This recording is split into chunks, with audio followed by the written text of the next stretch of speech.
खुश रहो। इस वक्त इसे परेशान करना सही नहीं लग रहा मालिक। बाकी जैसा आप कहे। तुम तो मेरी बेगम के बारे में अच्छा खासा जानते हो, तो डरना किस बात से। चलो अंदर और सीधा काम की बात करो। ठाकुर और मुंशी दोनों सीधे नवीन के कमरे पर चले गए। अच्छा, तो तुम हो नवीन। तुम्हें मैंने कई बार बाग में बैठे देखा है। मैं वहां अपनी बेगम अलीशा के साथ समय बिताया करता था। अच्छा, तो एक काम करो, सारा सामान बांध लो और अपनी बोरिया बिस्तर बांधकर उसी बगीचे में चले जाओ। तुम्हारी सड़क के किनारे की जमीन मेरे नाम कर दो। चाहे जो हो जाए, मैं अपनी कोई भी जमीन तुम्हें नहीं देने वाला। जैसा तुम्हें ठीक लगे बच्चे। उस वक्त ठाकुर और मुंशी वहां से चुपचाप चले जाते हैं।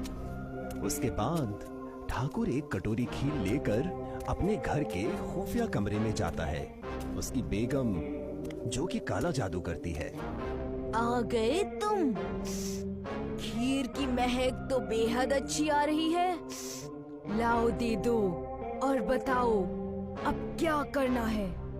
रूपमती, गांव के एक किसान की जमीन हड़पनी है। मैं इस वजह से तुम्हारे पास ये खीर लेकर आया हूँ। उसका नाम है नवीन। बस इतनी सी बात। खीर रखकर दुम दबाकर भाग जाओ, तुम्हारा काम हो जाएगा। ठाकुर उस खुफिया कमरे का दरवाजा बंद करके भाग गया। उस रात रूपमती नवीन के घर चुड़ैल के रूप में गई। आज बड़ी अच्छी नींद आएगी। दिन भर मेहनत की है। मेहनत करने के बाद नींद बड़ी अच्छी आती है।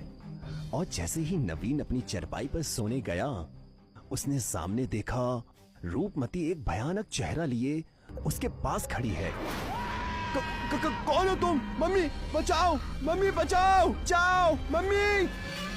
अगर तुमने अपनी सारी जमीन ठाकुर के नाम नहीं की तो मैं तुम्हें अपने साथ ले जाऊंगी। मुझे कहीं मत ले जाओ। मैं अपनी सारी जमीन ठाकुर साहब के नाम कर दूंगा। खुदा के लिए मुझे मत मारो। नवीन भागता हुआ मुंशी के घर पहुंचा और कहने लगा, मुंशी जी, कहाँ दस्तखत करना है? बोलिए, मैं साइन करने के लिए तैयार हूँ। तुम बड़े जल्दी आ गए हो। जान बची तो लाखों पाए। बस तुम ठाकुर से कहना अब वो मेरे पास ना आए। नवीन ने अपनी सारी कीमती जमीनें उनके नाम कर दी।